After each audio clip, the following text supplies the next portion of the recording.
श्री शिवाय नमस्तुभयम। दोस्तों, जैसा कि आप सभी लोग जानते हैं कि 9 फरवरी 2026 को है साल की दूसरी बड़ी सोमवार की अष्टमी। और दोस्तों, साल में सोमवार की अष्टमी जो पड़ती है वो बहुत ही कम पड़ती है। मतलब 2 से 3 ही ऐसी सोमवार की अष्टमी होती है जो कि साल भर में पड़ती है जो कि दोस्तों इस 2026 साल के दूसरे महीने में दूसरी बड़ी सोमवार की अष्टमी पड़ रही है। मतलब कि 9 फरवरी को आपके पास एक बहुत बड़ा मौका है भगवान शिव जी और माता पार्वती जी को प्रसन्न करने का और अपनी मनोकामना भगवान शिव जी और माता पार्वती जी से पूरा करवाने का। इसलिए दोस्तों, इस साल का दूसरा मौका आपके पास है सोमवार की अष्टमी का, 9 फरवरी का। इस मौके को आप लोगों को अपने हाथ से नहीं जाने देना है और इस सोमवार की अष्टमी को आपको 31 चावल के दाने वाला उपाय जरूर करना है। दोस्तों, पंडित जी ने बहुत सारे उपाय बताए हुए हैं सोमवार की अष्टमी के पर जो सबसे बड़ा उपाय है और सबसे ज्यादा जो लोग करते हैं सोमवार की अष्टमी के दिन वो 31 चावल के दाने वाला उपाय ही करते हैं, क्योंकि इस उपाय को करने के बाद इस उपाय को करने का फल भी मिलता है। तो अब हम जानते हैं कि 31 चावल के दाने वाला उपाय आपको कब करना है, कैसे करना है, किसको करना है, इसको करने की विधि क्या है। सबसे पहली चीज दोस्तों, 2026 साल का जो दूसरा महीना है वो फरवरी का महीना है और इसी फरवरी में 9 तारीख को, मतलब 9 फरवरी 2026 को क्या पड़ रही है, सोमवार की अष्टमी पड़ रही है। मतलब कि ऐसा दिन जिस दिन सोमवार भी पड़ रहा है और अष्टमी भी पड़ रही है, इसी को हम सोमवार की अष्टमी कहते हैं। और सोमवार की के दिन भगवान शिव जी के मंदिर में 64 योगिनी विराजित होती है, सभी देवी देवता विराजित होते हैं। इसीलिए सोमवार की अष्टमी के दिन का बहुत ही बड़ा महत्व बताया गया और इस दिन भगवान शिव जी को प्रसन्न करना का भी बड़ा महत्व बताया गया है। तो इस दिन आप लोगों को 31 चावल के दाने वाला उपाय कैसे करना है वो हम जानते हैं। देखो, जो 31 चावल के दाने वाला उपाय है ये किसको करना है, सबसे पहले वो सुनो। तो देखो, घर में एक बड़ा सदस्य होता है, विशेष रूप से घर की जो बड़ी माताएं बहनें होती हैं, उनमें से कोई भी माता बहन इस 31 चावल के दाने वाले उपाय को अपनी किसी भी मनोकामना पूर्ति के लिए या अपने पूरे घर परिवार की सुख और शांति के लिए कर सकती है। वैसे तो ये वाला उपाय पूरे घर परिवार में से किसी एक ही सदस्य को करना चाहिए, पर अगर कोई ऐसा व्यक्ति है घर परिवार में जिसकी खुद की कोई ऐसी मनोकामना है जो कि लंबे समय से पूरी नहीं हो रही, ठीक है, लंबे समय से कोई आपके दुख और परेशानी है, कोई मनोकामना है जो कि पूरी नहीं हो रही, तो वह व्यक्ति खुद के लिए भी अपने लिए ये वाला उपाय कर सकता है।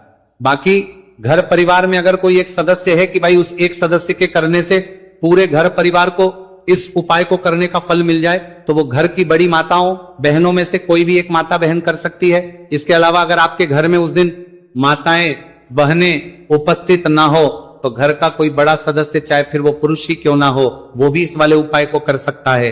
तो करना क्या है दोस्तों, अब हम जानते हैं। देखो, इस वाले उपाय को आपको करना कब है, सुबह के समय करना है कि शाम के समय करना है। मुख्य रूप से सोमवार की अष्टमी के दिन, मतलब 9 फरवरी के दिन आप लोगों को ये वाला उपाय सुबह के समय करना है। कब करोगे, सुबह के समय। अगर किसी कारणवश आप सुबह उपाय ना कर पाओ तो फिर आप शाम के समय भी कर सकते हो, प्रदोष काल में भी कर सकते हो। जिनके पास सुबह समय है तो वो सुबह उपाय कर ले, और जिनके पास सुबह समय नहीं है तो शाम के समय प्रदोष काल में ये वाला उपाय कर ले। सुबह जितना जल्दी हो सकता है, बाकी 10-11 बजे से पहले कर लीजिएगा। शाम के समय, शाम को 6 बजे से लेकर 7 बजे के बीच में या 7:30 बजे से पहले आप लोग अपना जो उपाय है 31 चावल के दाने वाला ये उपाय पूरा कर लीजिएगा।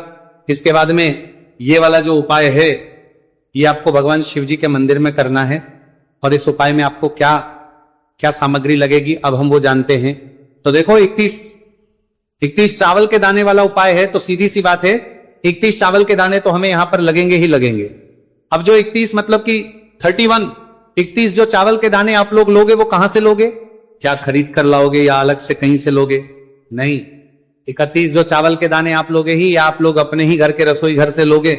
मतलब कि रसोई घर में जाओगे, अपनी एक मुट्ठी चावल भरोगे, या तो कटोरी में चावल निकालोगे, उसमें से चावल के दाने आप लोग ऐसे छांटोगे जो कि साबुत चावल हो, मतलब ना टूटे हुए हो, ना दाग वाले हो, ना कटे पिटे हो, बिल्कुल साबुत चावल के दाने आप लोगों को जो है 31 मतलब 31 छांट कर अलग से रख लेने हैं। तो जैसे ही आप लोग अपने 31 चावल के दाने निकालते हो तो इनको किसी एक कागज की पुड़िया में रखना या तो किसी एक अलग से कटोरी में रख लेना, ताकि आपके जो दाने हैं वो 31 ही रहे, एक भी दाना इधर उधर ना हो।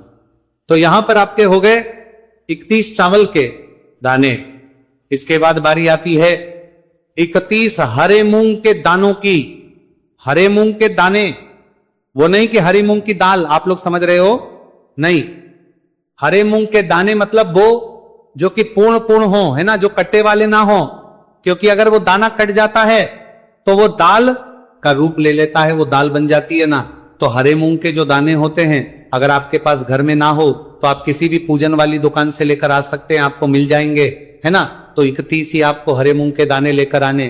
कितने? 31, है ना। तो सस्ता हो, ये आपके घर के रसोई घर में है तो वहां से ले लो, अन्यथा पूजन वाली दुकान से खरीद कर लेकर आ जाओ।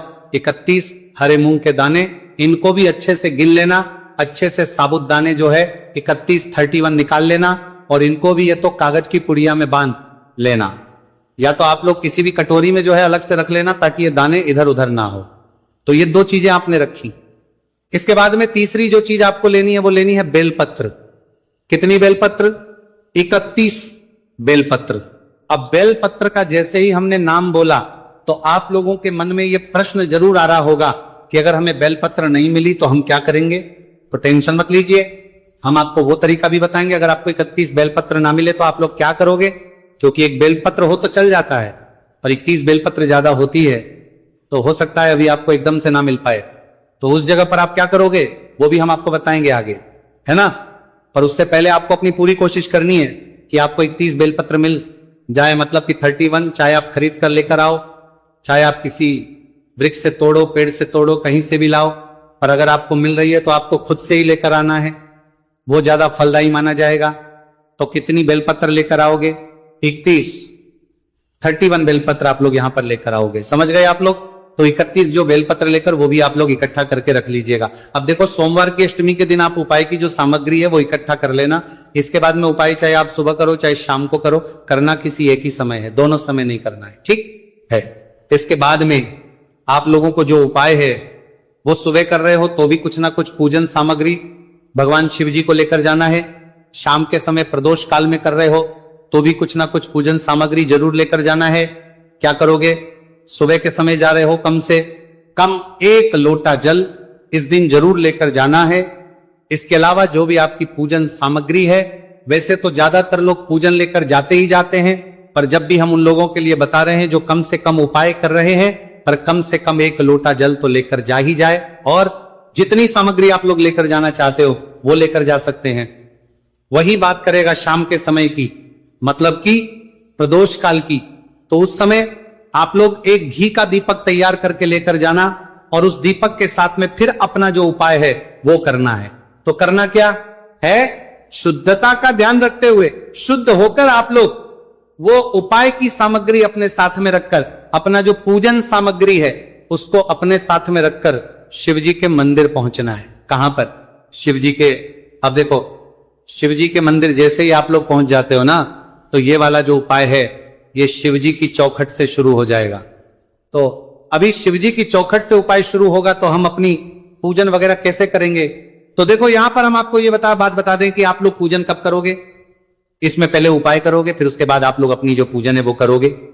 अगर सुबह के समय की बात करें तो अगर आपका मन है कि नहीं हमें पहले जल चढ़ाना है, तो आप पहले मंदिर के अंदर प्रवेश करके भगवान का दर्शन करके आप शिवजी पर जल चढ़ाते हैं, उनकी पूजन कर दे, पूजन अर्चना कर ले। सारे काम करने के बाद फिर आप जो अपना उपाय है वो शिवजी की चौखट से शुरू करें, क्योंकि ये वाला उपाय शिवजी की चौखट से ही शुरू होगा। बाकी शाम के समय की बात करें तो अगर आप शाम के समय भी आपको मन है कि नहीं पहले हम लोग दीपक जाकर जला दें शिवजी के पास में, उसके बाद हम उपाय करें, तो पहले आप लोग दीपक जला दीजिएगा, उसके बाद में शिवजी की चौखट पर आकर वहां से उपाय शुरू कीजिएगा। और अगर आप लोग चाहो तो भाई पहले जाकर सीधा चौखट से उपाय शुरू कर सकते हो, उसके बाद में जो भी आपकी पूजन अर्चना है वो कर सकते हो। उपाय को करने के बाद में ये आपके ऊपर है, आप जैसा भी चाहो कर सकते हो, पर उपाय जो है जाते से ही होगा। मुख्य रूप से उपाय शुरुआत जो होगी वो शिवजी की चौखट से होगी। तो अब आपको करना क्या है वो सबसे पहले सुनो। देखो, शिवजी के मंदिर की चौखट पर जैसे ही पहुंच जाते हो आप लोग तो रुक जाओ। कौन सी चौखट? जो शिवजी के मंदिर की प्रांगण की चौखट होगी, मंदिर की चौखट नहीं कर रहे हैं हम। शिवजी का जो मंदिर होगा अंदर शिवलिंग जो रखी हुई होगी उसका जो प्रांगण होगा उसकी चौखट पर आकर आप लोगों को रुक जाना है। अब शिव जी के मंदिर की चौखट पर आने के बाद आप लोगों को निकालने हैं सबसे पहले अपने 31 चावल के दाने। क्या निकालने हैं? 31 चावल के दाने जो आप अपने घर से गिनकर लेकर आए हुए हैं। ये सारी चीजें घर से गिनकर लेकर आइएगा, यहां मत आकर गिनिएगा वरना आप फिर कंफ्यूज हो जाएंगे। तो 31 चावल के दाने आप लोग जो लेकर आए हुए हैं उनको मतलब निकाल लीजिए। कागज की पुड़िया में या कटोरी में उन्हें अपने सीधे हाथ के तीले में सारों को ले लीजिए। 31 चावल के दानों को और 31 चावल के दानों को लेने के बाद अब आप लोगों को क्या करना है कि ये 31 चावल के दाने आप लोगों को अपने चौखट पर, मतलब जो शिवजी के मंदिर की चौखट है, या तो राइट हैंड साइड रखना है या लेफ्ट हैंड साइड रखना है। मतलब कि आप शिवजी के मंदिर की चौखट के बाहर की साइड खड़े हुए हो तो आपका जो सीधा हाथ पड़े उसी सीधे हाथ की चौखट पर अपने सीधे हाथ से इस 31 चावल के दानों को वहां पर समर्पित कर दो और भगवान से अपनी मनोकामना जो है वो बोल दो। देखो ये जो 31 चावल के दाने हैं ये किसी के पैरों में ना आए, इसलिए जो चौखट होगी शिवजी के मंदिर की, जो चौखट होगी उसके बिल्कुल कोने में एक साइड में जो है आप लोगों को ये चावल समर्पित करना है। जब ये 31 चावल के दाने आप लोग शिवजी की चौखट पर रखो तो भगवान से अपनी मनोकामना, जिसके लिए आप लोग अपना उपाय कर रहे हो, चाहे घर के परिवार की सुख और शांति के लिए, चाहे धन समृद्धि के लिए, चाहे कोई दुख और परेशानी के लिए, किसी भी एक मनोकामना के लिए आप लोग अपना उपाय कर सकते हो। और यही चावल के दान अगर आप चाहो तो शिवजी के उलटे हाथ की तरफ जो चौखट होती है वहां पर भी समर्पित कर सकते हो। जरूरी नहीं है सीधे हाथ पर ही समर्पित करो, सीधे हाथ पर करो तो वो भी ठीक है, उलटे हाथ पर करो तो वो भी ठीक है। तो आपको 31 चावल के दाने सबसे पहले शिवजी की चौखट पर समर्पित करने हैं, या तो लेफ्ट हैंड साइड कोने में या तो राइट हैंड साइड कोने में, बीचों बीच नहीं करने हैं क्योंकि फिर वो लोगों के पैरों में आएंगे। चावल के दाने शिवजी की चौखट पर समर्पित करने के बाद अब आपको शिवजी के मंदिर के अंदर प्रवेश करना है और भगवान नंदी बाबा के पास में आकर रुक जाना है। शिवलिंग के पास में अभी नहीं जाना है। भगवान नंदी बाबा के पास में आकर रुकने के बाद बैठ जाइए। अपने 31 सब हरे मुंह के दाने निकाल लीजिए जो आप अपने घर से गिनकर लेकर आए हुए हैं, उन्हें भी अपने सीधे हाथ के थैली में ले लीजिए। और सीधे हाथ के थैली में ले लेने के बाद दोस्तों जो नंदी बाबा होंगे, नंदी बाबा का एक पैर उठा हुआ होगा, ध्यान से देखिएगा, या उठा हुआ ना हो तो मुड़ा हुआ होगा। वो पैर आपको एक अलग ही दिखेगा नंदी बाबा का। जो शिवलिंग के सामने नंदी बाबा बैठे हुए होते हैं तो नदियों का जो एक पैर उठा हुआ हो या मुड़ा हुआ हो तो अपने 31 हरे मूंग के दाने लेना है और उन 31 हरे मूंग के दानों को भगवान नंदी बाबा के उस उठे हुए या मुड़े हुए पैर के पास में आप लोग को समर्पित कर देना। और भगवान नंदी से भी आपको प्रार्थना कर लेना है अपनी मनोकामना के लिए, जिस काम के लिए आप उपाय कर रहे हो उसके लिए। ठीक है, 31 हरे मूंग के दाने भगवान नंदी बाबा के पास समर्पित करने के बाद आप लोग अब जाइए सीधा भगवान शिवजी के शिवलिंग के पास में और शिवलिंग के पास में आकर बैठ जाइए। अपने 31 बेलपत्र को निकाल लीजिए। अभी आपको यहां पर अलग से जल नहीं चढ़ाना, जल या तो आप पहले चढ़ा दीजिएगा या तो आप बाद में चढ़ाइएगा, पर उपाय के बीच में जल नहीं चढ़ाना है। शिवलिंग के बीच में